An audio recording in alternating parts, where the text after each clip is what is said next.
మానవ తప్పిదాలు, సముద్ర జలాల కాలుష్యం, అరుదైన ఆలివ్ రిడ్లీ పాలిట శాపంగా మారుతున్నాయి. ఆహ్లాదకరంగా ఉండే సాగర తీరంలో ఆలివ్ రిడ్లీ కళేబరం కొట్టుకురావడం ఆందోళనకరంగా మారుతోంది. దీంతో విశాఖ తీరంలోనూ తాబేళ్ల మరణాలు కలవరపెడుతున్నాయి. దీనిపై ప్రముఖ న్యాయవాది, సంఘ సేవకులు గిరిధర్ ఆలివ్ రిడ్లీ తాబేళ్ల కళేబరం ఉన్న ప్రాంతాలన్నీ సందర్శించారు. అక్కడున్న పరిస్థితులపై క్షేత్రస్థాయిలో అధ్యయనం చేసి వాస్తవాలను మీడియాకు వివరించారు. ఆలివ్ రిడ్లే తాబేళ్లు శీతాకాలంలో గుడ్లు పొదిగేందుకు విశాఖ తీరాల వైపు వస్తుంటాయి. ఈ క్రమంలో ఇవి మృత్యువాతకు గురికావడంపై ఆందోళన వ్యక్తం చేశారు. సముద్ర జలాలు కలుషితమవ్వడం వల్ల కూడా ఆలివ్ రిడ్లే తాబేళ్లు మృతి చెందే అవకాశాలు ఉన్నాయని అభిప్రాయపడ్డారు. దీన్ని అధికారుల దృష్టికి తీసుకెళ్తామని, తగిన చర్యలు తీసుకోవాలని, ఆలివ్ రిడ్లే తాబేళ్లు మృతి ఘటనలు పునరావృతం కాకుండా ఉండేలా చర్యలు తీసుకోవాలని కోరారు. పివి గిరిధర్ న్యాయవాదిని మాట్లాడుతున్నాను. విశాఖపట్నం బీచ్ దగ్గర నుంచి పరదీపు బీచ్ వరకు కూడా ఆలివ్ రిడ్లే జోన్ అని చెప్పి దీనిని చాలా ప్రొటెక్ట్ చేయాలని చెప్పి ఈ తాబేళ్ల కోసం మనకి ఆంధ్ర యూనివర్సిటీలో చాలా రీసెర్చ్లు జరిగాయి. అలాగే ఆంధ్ర యూనివర్సిటీతో పాటు ఆంధ్ర యూనివర్సిటీలోనే అంతర్జాతీయ ఇన్వెస్టిగేషన్స్ కానీ అంతర్జాతీయ రీసెర్చ్లు కానీ జరిగాయి. ఇప్పుడు విషయం ఏంటంటే ఆలివ్ రిడ్లే తాబేళ్లు అనేటువంటివి మన విశాఖపట్నం బీచ్లో ఒకప్పుడు 1-2 కనిపించేవి చనిపోయినవి. ఇప్పుడు కళేబరాలు మీరు చూస్తున్నారు. ఈ 100 మీటర్ల నిడివిలో ఇంచుమించుగా 25 పైన ఉన్నాయండి. అంటే ఈ ఆలివ్ రిడ్లే తాబేళ్లు ఎంత శాతం అంటే ఎంత నెంబర్ చనిపోతున్నాయనేటువంటిది అసలు ఈ రోజు ఎవరు ఎందుకు పట్టించుకోవట్లేదు అనేటువంటిది ప్రముఖమైన విషయం. అయితే ఈ ముఖ్యమైన విషయానికి ముందు ఒక సైంటిఫిక్ కారణం ఉందా చెప్తాను. ఆలివ్ రిడ్లే తాబేళ్లు టర్టిల్స్ అనేటువంటిది చనిపోవడం అనేటువంటిది చాలా ప్రమాదకరమైన విషయం. దానికోసమే ఈరోజు ఈ విషయాన్ని చర్చించడం జరుగుతున్నది. అదేమిటంటే ఆలివ్ రిడ్లే టర్టిల్స్ అనేటువంటివి మన విశాఖపట్నం నుంచి పరదీప్ వరకు కూడా ఈ కోస్ట్లో బీచ్లోకి వచ్చి వాటిని గుడ్లు పెట్టి వెళ్తాయి. సో ఈరోజు అసలు ఆలివ్ రిడ్లే టర్టిల్స్ అనేటువంటివి మన కోస్ట్లో ఇన్ని చనిపోతే అవి గుడ్లు ఎక్కడ పడతాయండి? ఇందులో ఇంకో విచిత్రమైనది, హాస్యాస్పదమైన విషయం అంటే అసలు ఈ మొత్తం జోన్ని ప్రొటెక్ట్ చేయాల్సింది పోయి ఏవో ఒక దగ్గర చిన్న చిన్న కంచెలు కట్టి అందులో 100-200 గుడ్లు వాళ్ళు పొదుగుతారట. ఆ పొదిగిన గుడ్లని వదులుతారంట. ఆ వదిలిన వాటికి వీడియోలంట. ఏమండి, ఈ రోజు ఆలివ్ రిడ్లే అనే టర్టిల్ చచ్చిపోవడం అనేటువంటిది సముద్ర పర్యావరణం, మెరీన్ ఎన్వైరన్మెంట్కి చాలా ప్రమాదకరం, చాలా డేంజర్. ఎందుకంటే అవి ఈ ఆలివ్ రిడ్లే టర్టిల్స్ అనేటువంటివి ఈ సీవీడ్ని తింటాయి. ఈ సీవీడ్తో పాటు ఈ ఏవైతే కొన్ని రకాల చేపలు ఉంటాయో వాటిని కూడా తింటాయి. అన్నిటికంటే ముఖ్యంగా అవి తినే ఏవైతే కొన్ని స్పీషీస్ ఇక్కడ ఉంటాయో అవి ఈ సీవీడ్కి కనెక్ట్ అయి ఉన్నవి. సీవీడ్ పెంచుతున్నామని చెప్పి లోన్లు ఇస్తున్నారు కదండి. ఈ కోస్ట్లో సీవీడ్ ఎక్కడైనా ఉన్నదా? అసలు నిజంగా పెంచుతున్నారా? ఇవన్నీ ఉన్నట్లయితే ఆలివ్ రిడ్లే టర్టిల్స్కి అవే వాటికి ఆహారం. ఏవైతే జెల్లీ ఫిష్ అనేటువంటి ఉంటాయో ఈ జెల్లీ ఫిష్ని తినడం ద్వారా ఆలివ్ రిడ్లే టర్టిల్కి పోషకం వస్తుంది. అంటే వాటికి కావాల్సిన ప్రోటీన్ లభ్యమవుతుంది దాని నుంచి మాత్రమే. అయితే జెల్లీ ఫిష్ దేన్ని తింటుంది? సీవీడ్ని తింటుంది. సో ఈ సీవీడ్ని జెల్లీ ఫిష్ తినడం ద్వారా జెల్లీ ఫిష్ సర్వైవ్ అవుతుంది. సో ఆ సీవీడ్ పెరగాలంటే ఈ ఆలివ్ రిడ్లే టర్టిల్స్ ఎప్పటికప్పుడు వాటిని తినాలి. సో ఎప్పటికప్పుడు ఈ సీవీడ్ని తినడం వలన అక్కడ ఈ జెల్లీ ఫిష్ పెరగడం వలన ఈ జెల్లీ ఫిష్ని టర్టిల్స్ తినడం వల్ల, ఆలివ్ రిడ్లే టర్టిల్స్ తినడం వలన అవి పోషకాలు పెంచుకోవడం వలన మాత్రమే అవి బీచ్ శాండ్స్లోకి వచ్చి ఇసుకలో గుడ్లు పెడతాయి. అలా ఇసుకలో పెట్టిన గుడ్లు తప్పనిసరిగా అన్ని పొగబడతాయి. అయితే ఇక్కడ అసలు సీవీడ్ లేదు, అసలు ఈ జెల్లీ ఫిష్ అనేటువంటివి ఈ మధ్యకాలంలో అక్కడ కనిపించడం లేదు. మరి పర్యావరణంలో ఇలాంటివి కొన్ని 100 మార్పులు వస్తున్నప్పుడు వీటి మీద ఎందుకు చర్యలు తీసుకోవట్లేదు అనేటువంటిది ఇప్పుడు నేను చెప్పిన మిగతా విషయాలతో పాటు జోడించి వీటిని కూడా ప్రశ్నిస్తామని చెప్తున్నాను. తిని వాటి నుంచి పోషకాలు పొందే ఈ జీవులు ఇక్కడ చచ్చిపోతున్నాయంటే ఇక్కడ దీనికి కారణం ఎవరు? పొల్యూషన్ కారణమా? ప్రొటెక్షన్ కారణమా?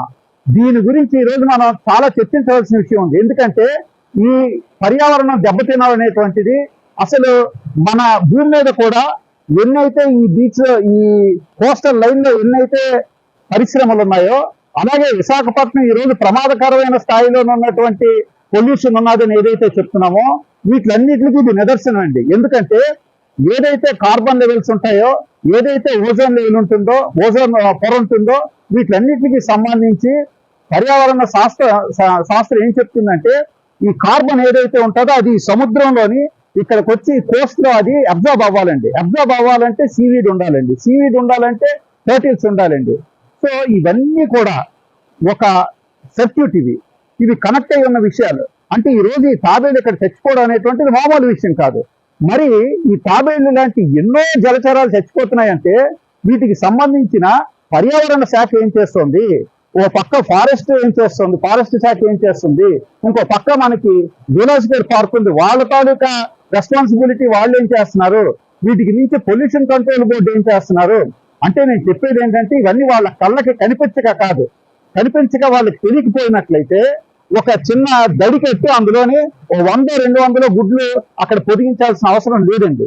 అంటే ఈరోజు ఏం చెప్తున్నానంటే ఒక జోన్ని కొన్ని 100 కిలోమీటర్లు ప్రొటెక్ట్ చేయాల్సింది పోయి ఓ 10 గజాలు 20 గజాల్లోని కంచె వేసి ఓ 150 తాబేళ్లు వదిలితే అవి ఇక్కడ బతుకుతాయా? అంటే ఇవన్నీ ఒక పథకం ప్రకారం జరుగుతున్నాయి. ఈ రోజు నేను ఖచ్చితంగా చెప్తున్నానండి, ఇది ఫ్యూచర్ జనరేషన్స్, మన ముందు తరాలకి చాలా ప్రమాదకరం.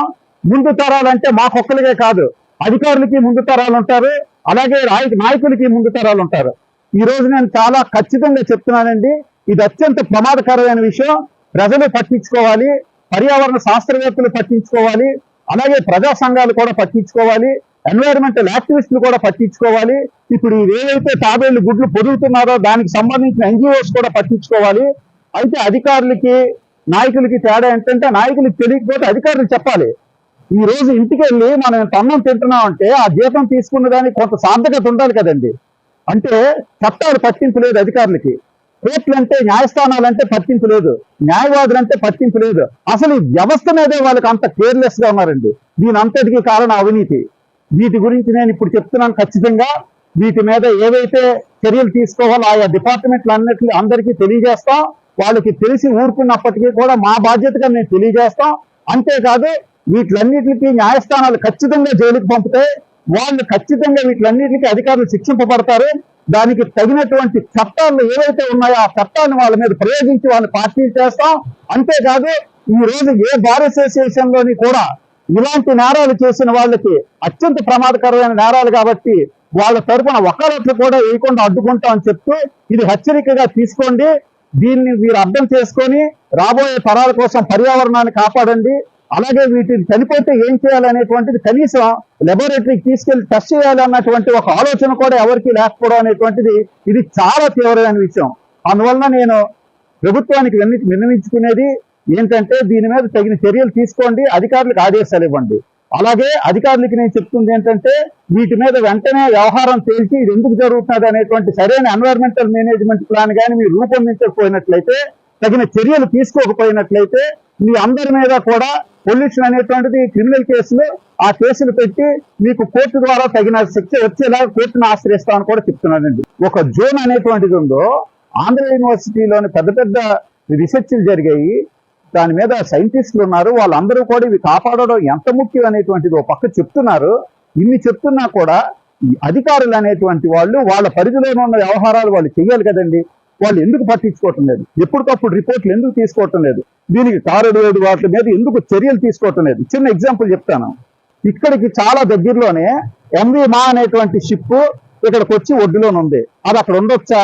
అది షిప్ రెక్కని దాన్ని డిక్లేర్ చేసిన తర్వాత కూడా P&I క్లబ్ కూడా దానికి ఇన్సూరెన్స్ ఇవ్వమని చెప్పిన తర్వాత దాని మీద ఏమేమి జరిగాయో, ఎలాంటి ట్రాన్సాక్షన్స్ జరిగాయో అది కూడా బయట పెట్టి తీరుతాం. అది పర్యావరణానికి చాలా ముప్పు, అందులో రెస్టారెంట్లు పెట్టడానికి పనికిరాదు, అది ఎవరు కొనుక్కోవడానికి కూడా అవ్వదు. అసలు దాన్ని అమ్మేవాడు లేనప్పుడు కొనుక్కునే వాళ్ళు ఎవరండి? అమ్మేవాళ్ళు పెరిగితే వాళ్ళని శిక్షించాలి కదా, ఏ దేశం వాళ్ళైనా. బంగ్లాదేశ్ షిప్ అది, వాళ్ళని శిక్షించలేనప్పుడు, అమ్మేవాళ్ళు లేనప్పుడు దాన్ని ఎవరు కొనుక్కున్నారు, ఎలా కొనుక్కున్నారు? అంటే ఇదంతా అవినీతిమయం. కోర్టులో నేను అవినీతి జరుగుతుంటే ఒక్కరు పట్టించుకోకపోవడం అనేటువంటి చాలా ఆశ్చర్యకరమైన విషయం. అంతేకాకుండా ఇంకో ముఖ్యమైన విషయం కూడా చెప్పాలి. ఇప్పుడు అది నైరోబి కన్వెన్షన్ అని చెప్పి ఇంటర్నేషనల్ అంతర్జాతీయ నేరం అది. దాని కింద ఎంతమంది జైలుకి వెళ్తారో వాళ్ళ మీద తగిన చర్యలు మేము ఇనిషియేట్ చేస్తాం. ఖచ్చితంగా మరోసారి ప్రభుత్వానికి తెలియజేస్తాం, ప్రస్తుతానికి కోర్టుకి తెలియజేస్తాం. అంతేకాకుండా గత ప్రభుత్వంలో మొత్తం ఈ కోస్టల్ జోన్ అంతా కూడా అత్యంత ఘోరంగా ఎక్కడెక్కడి నుంచో గ్రావెల్, రాళ్ళు, మట్టి ఏవి పడితే అవి తీసుకొచ్చి వాటన్నిటిని సముద్రం దాకా వేసుకుపోయారండి. మరి అది చేస్తున్నప్పుడు అధికారులు కళ్ళు మూసుకొని ఉన్నారా? అది కూడా బయటికి తీస్తాం. ఆ అవినీతి మీద కూడా చర్యలు తీసుకునేలా చేస్తాం. ఫిషరీస్ డిపార్ట్మెంట్ కానీ, లేకపోతే మెరీన్ ఫిషరీస్ డిపార్ట్మెంట్ కానీ, ఇలాగ చాలా డిపార్ట్మెంట్లు ఉన్నాయండి. ఈ ఒక్కొక్క డిపార్ట్మెంట్ కి ఒక్కొక్క విషయాన్ని అప్పచెప్పబడింది. పర్యావరణానికి సంబంధించి కానీ, చేపలు అంటే ఫిషరీస్ డిపార్ట్మెంట్ అంటే మెరీన్ ఫిషరీస్ అనేటువంటి సముద్రంలో చేపలు పట్టుకోవడం గురించి కాదండి. ఆ డిపార్ట్మెంట్ ఉన్నది చేపలు పెంచడము, అలాగే జోనైల్ ఫిష్ అంటే చేప పిల్లలు ఎలా పెరగాలి, ఆ చేపల్ని ఎలా మనం క్యాచ్ చేయాలి. ఎందుకంటే ఈ రోజు వాటి మీద తగిన జాగ్రత్త తీసుకోకపోతే ఏం జరుగుతుంది? ఇప్పుడు ఇక్కడ రకరకాల నెట్లు ఉపయోగిస్తున్నారు. ఈ సముద్రంలో ఉపయోగించకూడని గిల్ నెట్స్ ప్రపంచం అంతా కూడా గిల్ నెట్స్ బ్యాన్ చేస్తే, విచిత్రంగా మన భారతదేశంలో మాత్రం ముఖ్యంగా ఆంధ్రప్రదేశ్ లో ఇంకా గిల్ నెట్స్ నడుస్తున్నాయండి. ఇది అత్యంత ప్రమాదకరమైన విషయం. ఎన్నో స్పీషీస్ నాశనం అయిపోతాయి. సీ దంతం నాశనం అయిపోతుంది, జూ ప్లాంక్టన్ నాశనం అయిపోతుంది. అందువల్ల ఇవన్నీ పర్యావరణాన్ని చాలా తీవ్రంగా దెబ్బతీస్తాయి. సముద్ర పర్యావరణం అనేటువంటి సముద్రానికి మాత్రమే సంబంధించింది కాదు, అది మన భూమి మీద ఉన్న పర్యావరణ టెరెస్ట్రియల్ ఎన్వైరన్మెంట్ ని కూడా చాలా దెబ్బతీస్తుంది. అందువలన వీటి మీద ఎవరు చర్యలు తీసుకోవాలనేటువంటి ఒక్కొక్క డిపార్ట్మెంట్ కి ఒక్కొక్క పని ఉంది. ఫిషరీస్ డిపార్ట్మెంట్ కోటి, ఓషనోగ్రఫీ డిపార్ట్మెంట్ కోటి, పొల్యూషన్ కంట్రోల్ బోర్డు కోటి, ఇలా ఒక్కొక్కదానికి ఒక్కొక్క రెస్పాన్సిబిలిటీ ఉంది. వాళ్ళకి బాధ్యతలు ఉన్నాయి. సో బాధ్యతలు ఉన్నప్పుడు బాధ్యతలు నిర్వర్తించుకోవడానికి రెండే కదండి కారణాలు ఉంటాయి. అయితే అవినీతి, లేకపోతే నిర్లక్ష్యం, బాధ్యత రాహిత్యం, అంతేగాని వేరే కారణం ఉండదు. కాబట్టి ఆ కారణాలు ఏమనేటువంటి కంప్లైంట్ ఇచ్చిన తర్వాత న్యాయస్థానాలు తేలుస్తే అప్పుడు ఆ న్యాయస్థానాలు శిక్షలు విధిస్తాయో విధించవో దాన్ని బట్టి ఎవరు నేరస్తులు అనేటువంటిది బయటపడుతుందని తెలియజేస్తారు. సముద్రం మీద ఆధారపడే పరిశ్రమలు కానీ, సముద్రంకి ఆనుకొని అంటే కోస్టల్ లైన్ లో ఉన్నటువంటివి, అంటే టెరెస్ట్రియల్ లైన్ లో ఉన్నప్పటికీ కూడా విదిన్ సిఆర్జెడ్ అంటే సముద్రంకి దగ్గరలో ఉన్నటువంటి పరిశ్రమలు కానీ, తప్పనిసరిగా కొన్ని పరిశ్రమలు సముద్రం పక్కనే ఉండాలి. వాటి కోసం ఈ జోన్స్ ఏర్పాటు చేయబడ్డాయి. సో అలాగ సముద్రం పక్కన ఉన్నటువంటివి వాటి తాలూకా ఎఫ్లుయెంట్స్ కానీ, వాటి తాలూకా వ్యర్థాలు కానీ, అంటే సాలిడ్ వేస్ట్ కానీ, లేకపోతే అదర్ వేస్ట్ మెటీరియల్ కానీ, ఎఫ్లుయెంట్స్ కానీ, వాటిని ఎలా ట్రీట్ చేయాలి, వాటికి ఎలాంటి ట్రీట్మెంట్ ప్లాంట్లు ఉండాలి, దేనికి ఎఫ్లుయెంట్ ట్రీట్మెంట్ ప్లాంట్ ఉండాలి, దేనికి బయలాజికల్ ట్రీట్మెంట్ ప్లాంట్ ఉండాలి, ఇవన్నీ కూడా నిర్ణయించబడతాయి. వాటి ప్రకారం వాటిని క్లీన్ చేసి ఆ నీటిని సముద్రంలోకి వదలాల్సిన నీరు కొంత ఉంటుంది. అలాగే కొంత నీరు తీసుకువెళ్ళి ఎక్కడైనా మొక్కల కోసం ఉపయోగించాల్సిన నీరు కొంత ఉంటుంది. అలాగే ఏ నీరు దేనికి ఉపయోగించాలనేటువంటిది కూడా ఈ ట్రీట్మెంట్ ప్లాంట్స్ నుంచి వచ్చేదాన్ని బట్టి డిసైడ్ చేయబడుతుంది. మరి దీని అంతటికి ఫైనల్ గా చెక్ చేయాల్సిన పొల్యూషన్ కంట్రోల్ బోర్డు కదండి. ఒక్క చిన్న తప్పు చేసినా కూడా వాళ్ళు ఇమీడియట్ గా అలాగా షట్టర్ దించవచ్చు, ఆ పరిశ్రమను ఆపొచ్చు. మరి ఇంత పవర్ ఉన్నటువంటి డిపార్ట్మెంట్లు ఏం చేస్తుంది? పొల్యూషన్ కంట్రోల్ బోర్డు ఎక్కడున్నది, వాళ్ళు ఏం చేస్తున్నారు అనేటువంటిది ఇది వాళ్ళ బాధ్యత.